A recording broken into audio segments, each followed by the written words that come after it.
Guys, how are we doing? I'm John Anthony, the Million Dollar Man. You are watching Drivin to the Bank, a chair shot sports production sponsored by SportsCoin Network. Guys, we're here. The second half of the NFL season has arrived.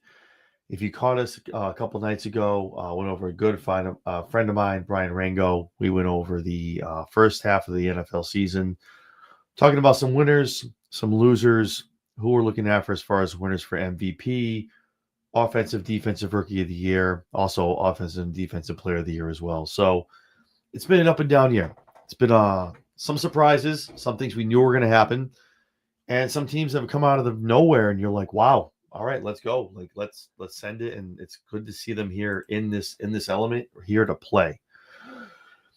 Last week, 9-6. Took a little bit of an L. Some games that were decided by field goals. Some teams I just thought were not going to come out and kind of just donkey up an L, but they did. Things happened. Through the first half of the season, Chair Shot Sports, Driving to the Bank, myself, John Anthony, we are running close to 69.8% winning percentage as far as our money line bets. That's unheard of. That's prestigious. Good luck finding that anywhere else on the internet, any YouTube betting shows, anything like that. If you're using us for money line, you're using our picks, almost 70% picking wins. Nuts, baby. Nuts. The underdog parlay, we took our licks. We only won 1 out of the 5. But listen, like I said, we hit that one 4 weeks ago for 2,500. Maybe all you need to really hit is 1 or 2. You hit for 25, 26, another 2,000. You're almost hitting $5,000 with just 2 hits out of the whole year, and you're only betting $25. But I digress. That's the underdog parlay. We'll get to that in a little bit. Week 9 did not disappoint in the least. A lot of great games, a lot of good wins, some sucky losses as well for some teams. But just want to talk about the top 3 stars of Week 9 right now before we get into anything else. And again, we are live here on StreamYard. If you're checking us out, we are on YouTube, also on X at Chairshot Sports. Also, a welcome and a thank you to the other folks, also to Suds and to Mike and to Jess for welcoming us on their platforms as well. We appreciate it. Part of the Chairshot Sports group. We very much appreciate you guys checking us out and watching us and following us as well. The third star I have right now is Trey Hendrickson from the Cincinnati Bengals. 4 sacks. This man was on the ball.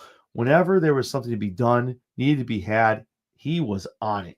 Awesome to see the performance he gave up this week.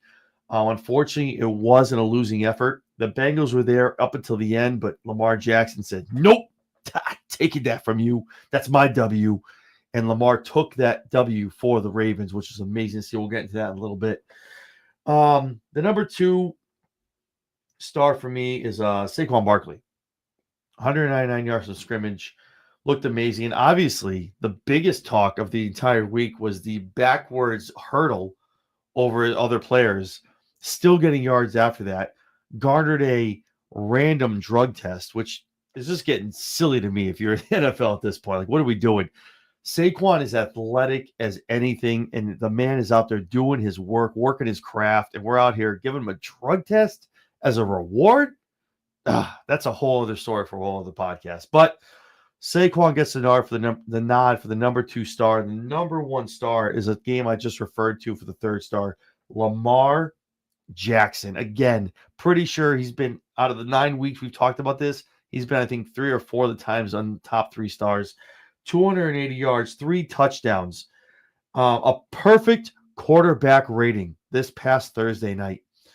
My man has 24 touchdowns, 2 interceptions, almost 2,700 yards going into the second half of the season. Now, a lot of you would say that Lamar has it locked up. If you watched the midseason review that I talked about, the one guy that I wanted to bring up in regards to the one person that's not being talked about when it comes to most valuable player is Baker Mayfield for what he's doing over in Tampa Bay. Is he doing what Lamar is doing? No. But let's put it like this. Out of the 2 players, when we talked about it last year, if you were to look at the both guys, moving into 2024, 2025 season, right? We look at both players. Lamar is giving you what we expect out of him. And I'm not taking away anything from Lamar Jackson. That man is getting it done with his arm, with his legs, handing it off to Derrick Henry, running the play action, getting the job done for the Ravens when he needed to get it done. And shout out to my boy, Matt. I know he's watching this. I know he's going to message me after he sees this. So, but the reason why you're an MVP, you're the most valuable player on your team. Lamar is already a valuable player. You have someone like Derrick Henry in your backfield that's competing against you for that same award. Derrick Henry's on pace. He could probably beat the single season rushing record. After what he did on Thursday night, he's on line for it. So you got two guys that are kind of, I'm sure, not doing it at the same time, but it's in their heads. Right in the back of your head, you're thinking about it. This guy's a Spider-Man. I mean, right, pointing at each other. Lamar and Derrick are like, well, we're kind of playing each other for MVP.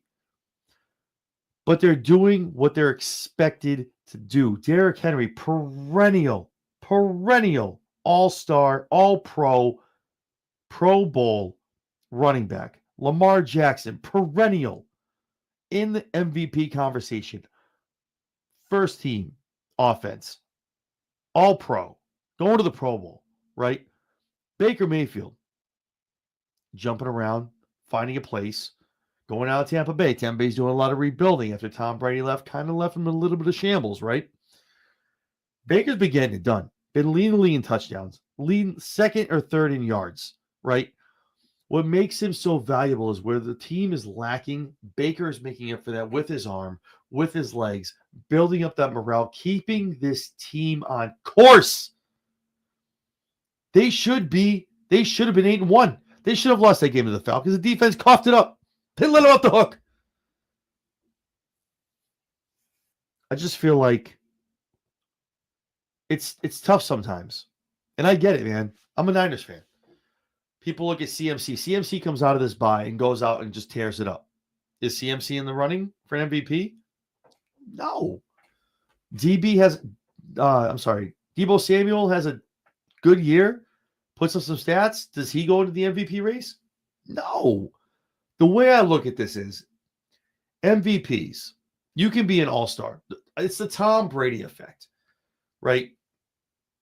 Tom never won MVP when he should have. Meaning, obviously, he won it a couple times. But Tom went out there and did what you thought he was going to do every single year in New England because that's what you expected of him. That's what was expected of the quarterback. What is expected of Lamar Jackson? To go out there, use your legs, use your arm, use the vision, get the wins, right? What is Derrick Henry supposed to do? Go out there, north and south it, run over dudes, get touchdowns, get your yards. When you're doing break it down to when you go to work. You work at a restaurant, right? I run a restaurant. So when I have a server come up to me, just a regular server, hey, kind of thinking about maybe throw me a raise. Okay, well, what have we been doing? Well, I come to work on time. I do my job. I come to work in my uniform. Like, I make sure all my side work's done. And that's your job. That's what I expect you to do. That's what I hired you to do. The Ravens brought Derrick Henry in to run roughshod over all these defenses and to rack up a lot of offensive yards and a lot of touchdowns, right?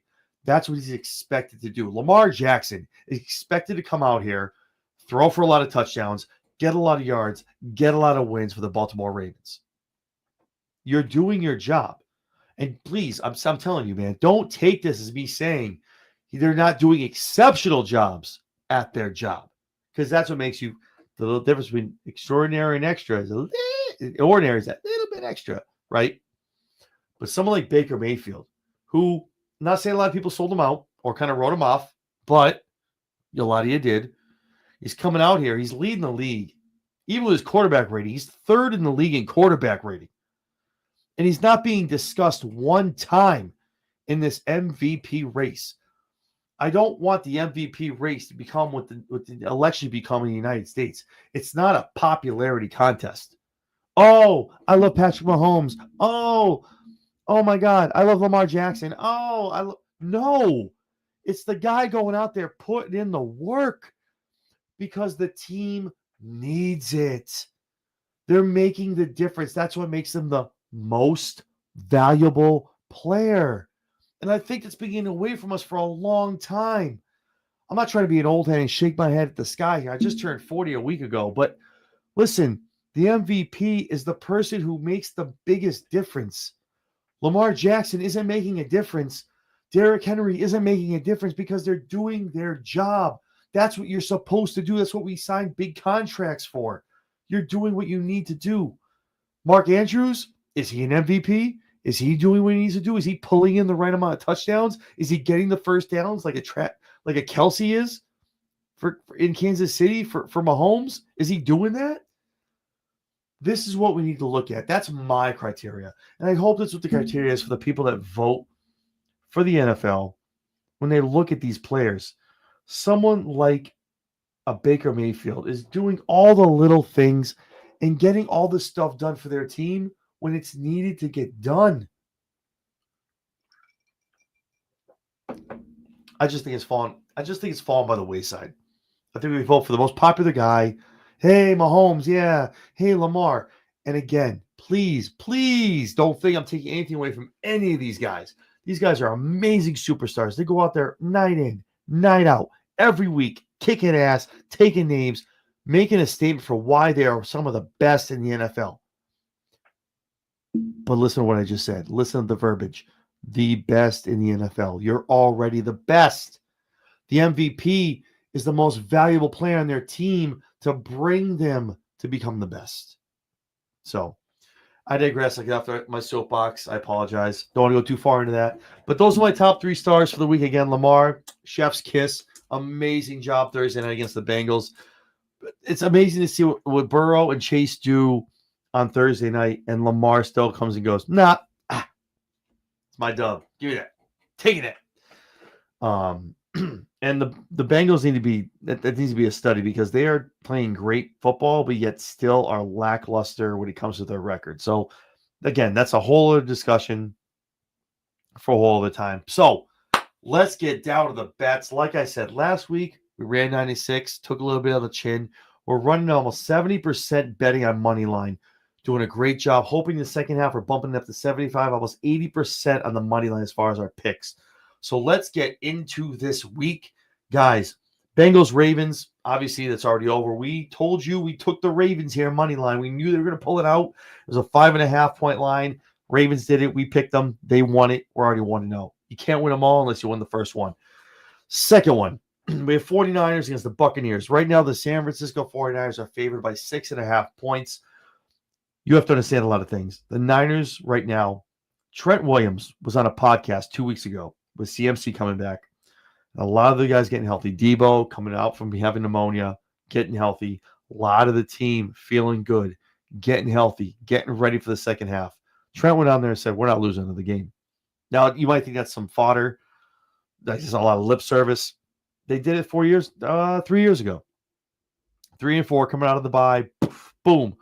Knocked off 8 of 9 and went to the NFC Championship and ended up losing it to the Eagles because, Brock was hurt. But listen, they got there. It can happen. And the Niners are known as being very streaky, especially having CMC back. If everything can hold up as far as his Achilles and his calves, Debo's healthy. Obviously, Ayuku's gone for the year. Jennings is back. Guys on defense, just let's go. Let's go if you're a San Francisco 49er fan. But it's tough for me because I'm also a low-key Baker Mayfield fan. Love to see what he's doing in Tampa Bay, but not this week. San Francisco's coming out with a vengeance. This is a statement game for them. A lot of things to prove. I'm sure CMC's going to get that rock, making a lot of statements with his footwork and getting in that end zone. So I got the Niners going over here. And before I keep going, I'd like to let everyone know if this is your first time tuning in, talk about the matchups. I give the betting line in case it's what you do. If you do your over-unders, things like that. All my bets, when I say we choose so-and-so, it's all done money line, straight up, just the winners and losers, no lines, anything like that. So with that being said, just want everyone to understand that because I get a lot of comments all the time. Why'd you pick this person? Well, because we picked the money line. Wasn't with the picks or the points. So Giants and Panthers. Right now, Giants are picked 6.5 points. I see we just got a question right now on the live. I see this. I see someone asking about this. This is tough. This is tough because the Giants aren't exactly blowing me away, and it's very. I've said it before, week after week after week. It's very hard for me to pick Danny Dimes. They're so consistently inconsistent. It sucks. But now the Panthers are here. Now they have a second game won, and I feel like they're getting some kind of life. Like the worst team that you can play is a team that has nothing to lose. Obviously, the Patriots are right down the driver's seat for the number one pick. Right here where I live in New England. Everyone's getting excited about it. Drake May, try to give him another wide receiver, try to give him a lineman, things like that. But for the Panthers, right? It's almost like you go in the locker room, and I'm never an advocate for someone to go out there as if you're a player, if you're playing an NFL team getting an NFL contract, to go out there and mail it in, sell it, take plays off. Never. Even for your ego, you can't do that. It just sucks. It hurts to do that. You're out there. You play to win the game. Thank you, Herm Edwards. That's what you do it for. And to sell out and just know, like, oh, well, if we don't win, we get the number one pick. That's not what you think about when you're on the field, man. You're there to win a game, hit dudes, get in the end zone, get points, and get wins. So with that being said, I got to pick the Giants this week. I got to pick them. I don't think the Panthers have enough right now collectively to put a winning streak together. They won last week. I get it. But Danny Dimes might actually be enough right now to get a win against the Panthers. The fact that it's a 6.5 spread for the Giants is wild to me. Wild to me. That's a lot. Vegas must know something I don't. But again, we go money line. But I'm going to take the New York Giants to win this game. It's going to be close. I think it's going to be a lot closer than 6.5 points. But that's just me. But Giants winning this outright. They get the win. Broncos and Chiefs. Right now, Kansas City is favored by 8 points. I've been saying this since week 1. Go back and watch the shows. If you guys have been watching this consistently, I talk about it. Anytime I talk about NFL and sports, I'm a Bo Lever. Bo Nix is the future of the Denver Broncos and this league. The man's been going out there looking amazing, doing what he needs to do. But again, it's the Chiefs, right? Mahomes is playing like crap. The dude is dog water. Is not even anywhere close to the caliber he's been playing the past 2-3 years. But when you have a defense that you do, and you have the offensive weapons around you that you do, you don't need to. Just make sure you're getting the touchdowns when you need to. Make sure you're getting the stops when you need to on the defense. And you win games. And you go undefeated. This was tough for me. I wanted to pick the Broncos. Not in my underdog parlay because it's 8. So I go for 7 and under in the parlay. I just wanted to pick the Broncos as like the upset special. But I also know we're playing for money here, guys. We're not sitting here trying to like pick who we think wants to win. If you're not a Chiefs fan, you want them to lose. We're playing for money here, guys. And I want to give you guys the best opportunity for you to make the picks to get the wins. So I have to go with the Kansas City Chiefs here. Again, money line straight up. Do they cover the 8? I don't know. The Broncos are getting better consistently week after week after week. They're not going out there and blowing doors yet. Operative word, yet. But we're into the second half, and that team is learning a lot. They're gelling a lot together. They are learning a lot of things. So I feel like Bo Nix is going to go out there. He's going to show Patty Mahomes, hey, we're going to be talking in a couple of years. You and me on a yearly basis. So I'm excited for it. But I do have to take the Kansas City Chiefs winning this game on the money line. Steelers, Commanders, right now Washington is favored by 5 points.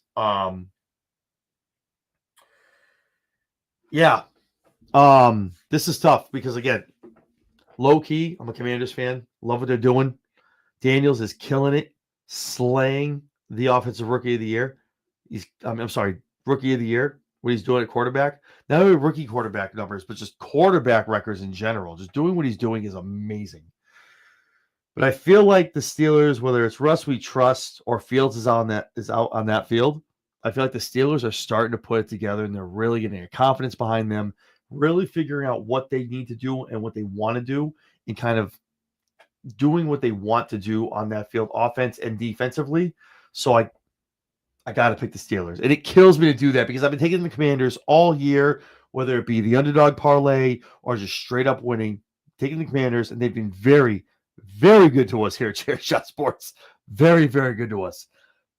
But I just feel like the Steelers are really kind of just putting it together. Tomlin knows what that team needs, knows what that team needs to hear. And I just feel like this is the week the Steelers are like, hey, dunk it on them. Nope, you guys are great, but maybe next year, kid. The Steelers go in and show what they can do veteran-wise. You got TJ Watt. Might pay off a couple of visits to Daniels in the backfield, but I got the Pittsburgh Steelers going over here, getting this W. Minnesota Vikings taking on Jacksonville Jaguars. Right now, Minnesota is favored by 4. The Jags have made some surprising wins here and there. A couple questions at quarterback.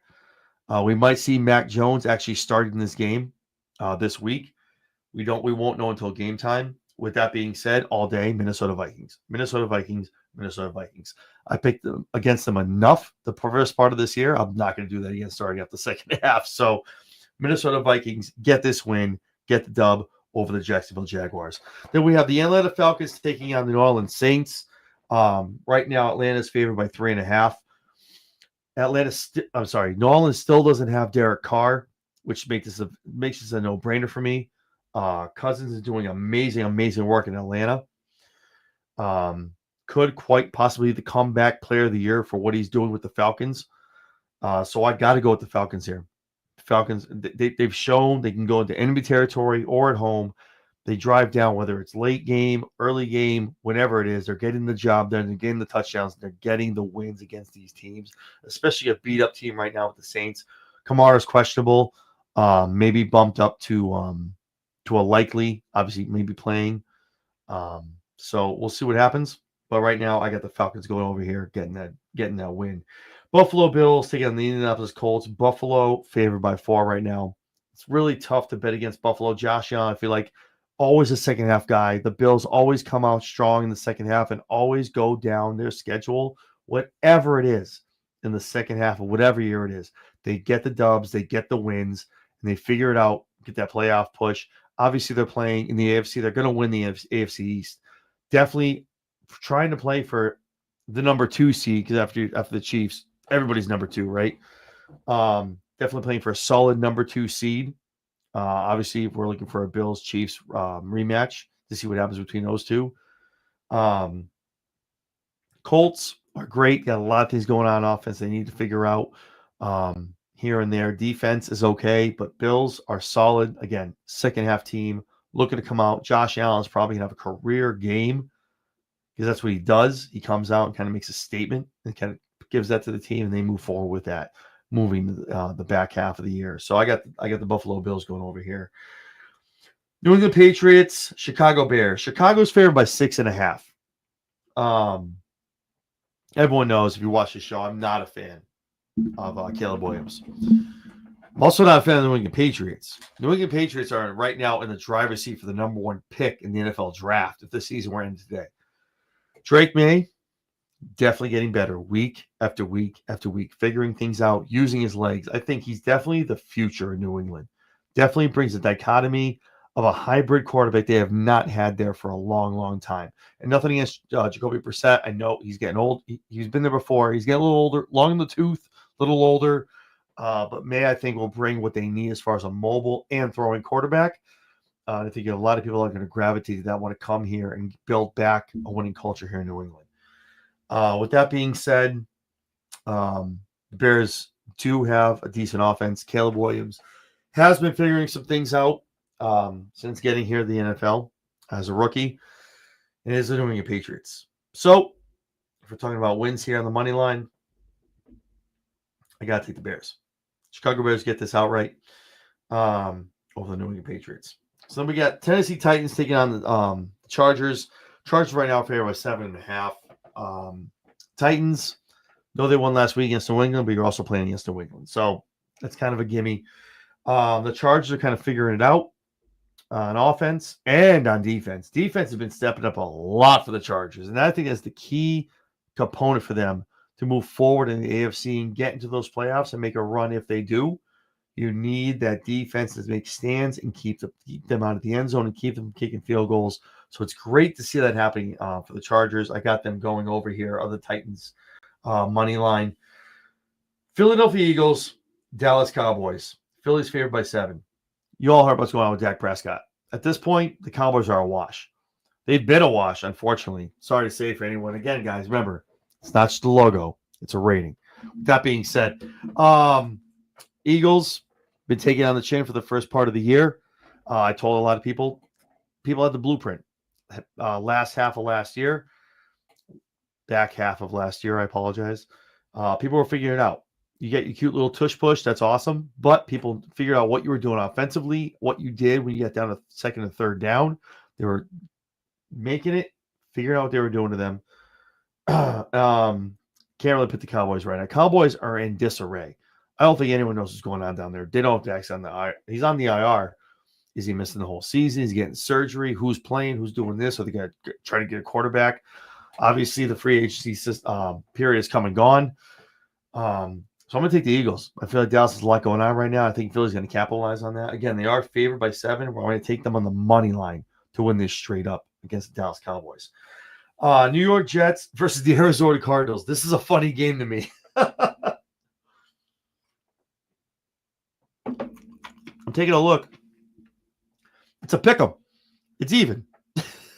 God damn, really? Like, seriously? Cardinals, I never like picking the Cardinals. I feel like Murray is inconsistent this year. Sometimes he uses his legs. Sometimes he wants to use his arm. He's not using both at the same time, which he probably should do, because when he does that, Arizona is definitely very more competitive, and he definitely benefit from that in the long run.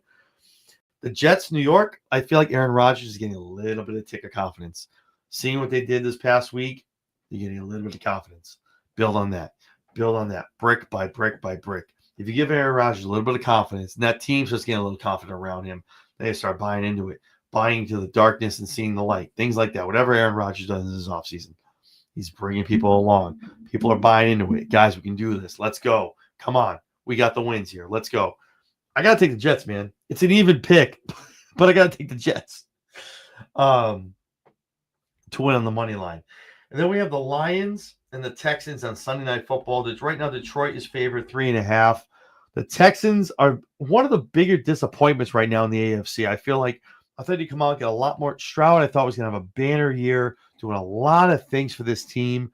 But the Lions are being the Lions, man. I feel like Detroit is a chip on their shoulder, taking that L in the NFC Championship game. Obviously, Campbell, God bless him, taking some risks on fourth down, not working out. I'm a Niners fan. You guys know this. The Niners did not win the NFC Championship. The Detroit Lions lost that game. I can openly admit that as a fan, because that's what happened. I'm sitting there in front of my television with a beer in my hand, seeing it. It's 21-3 at the half.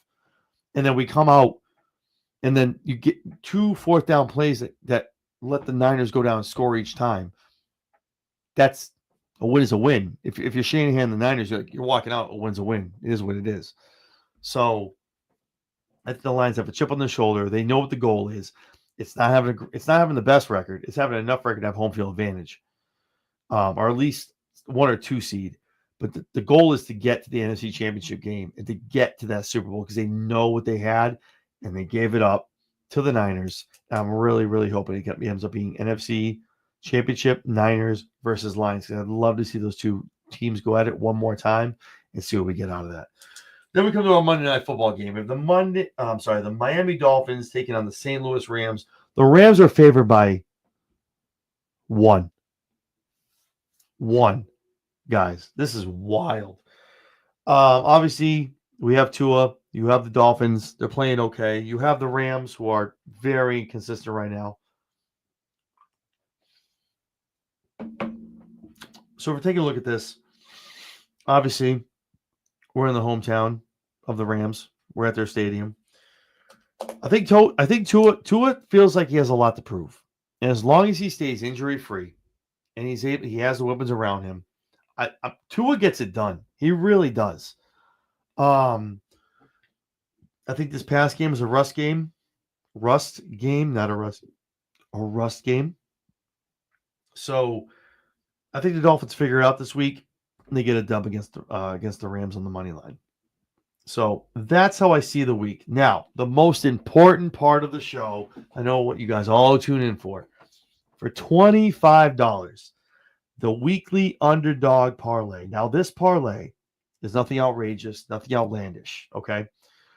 I take the 5 teams, 7 points and under, who have the best opportunity or best chance. That we're going off of stats, off of trends, off of what's going on in the home field, the weather, whether the upright is going to go a little bit left because of the wind. There's a little science, a little science, and a whole lot of luck that goes into it. Okay, when we hit it 4 weeks ago, we hit it. The Jets missed a field goal. Literally, I think it was like within 42 yards. They missed it. The Broncos won. Boom, $2,500 in my bank account by the end of Sunday. You need a lot of luck, but you also need some intelligence when you make these picks to know that these teams are on some sort of trajectory to also win the game as well. So, with that being said, the underdog parlay this week, I have the New England Patriots upsetting the Bears. The Miami Dolphins, as I said, upsetting the Rams. The Pittsburgh Steelers upsetting the Commanders. The Arizona Cardinals in the pick'em beating the Jets. And then the New Orleans Saints beating the Falcons. Now, I like to just explain a lot of things because some people hit me up and like, why are you counteracting? The picks I give you right here on the money line are the picks that we want to put on, make the money. These are the winners. The underdog parlay is you're literally picking losers to win, but strategically. Nothing over 7 points, right? And if we look at the history, look at the teams, look at the matchups, they have a very good shot to actually win these games. So again, New England Patriots, Miami Dolphins, Pittsburgh Steelers, Arizona Cardinals, and New Orleans Saints for $25 this week. A merely $25. If you've had a couple other bets, put the $25 down.